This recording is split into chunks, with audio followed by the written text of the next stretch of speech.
Here with David Gravel after that one, another dominant win. You extend your points lead, and obviously being fast at Knoxville is a big thing for you guys. How does it feel to have this dominant of a year and keep hitting on all cylinders with Cody and the rest of your team?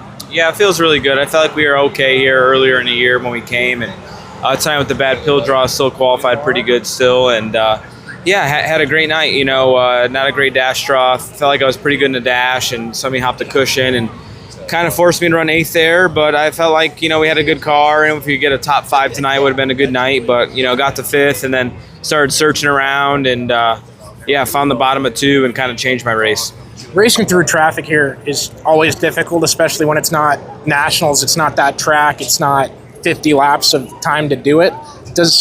Obviously, we've seen you go 22nd to second in that race, but does passing 8 cars to get a win tonight, does that kind of make it sweeter to you? Does it make it more that impressive? Yeah, it feels good. Everybody says I always win from the front row, and to win from 8th feels good against this field of cars. And we know we can win races, but sometimes, I try to just finish the race and, roll her in the box. And sometimes that's a bad thing. Sometimes it's a good thing. And, tonight I was able to race good and race aggressive and get the job done.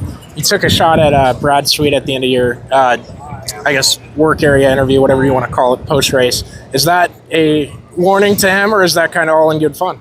That's all in good fun. I respect Brad a lot. We raced together a long time, and we both have a ton of respect for each other. But that was almost a big crash on the backstretch. They banged wheels, equal wheels, and that could have been bad. And really that gave me the chance and opportunity to make the dash. So, I don't know.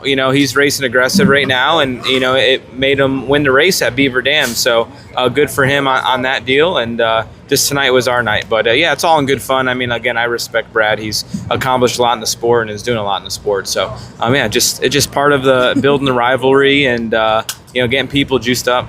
Yeah, and you talk about building that rivalry, and you see that online, discourse back and forth. To dominate in the Outlaws, still, I believe, especially with what you've told other people and myself, still feels special. But does it take it up a notch when the high limit guys are all at one track and, you just have that much more motivation to go out and beat those guys?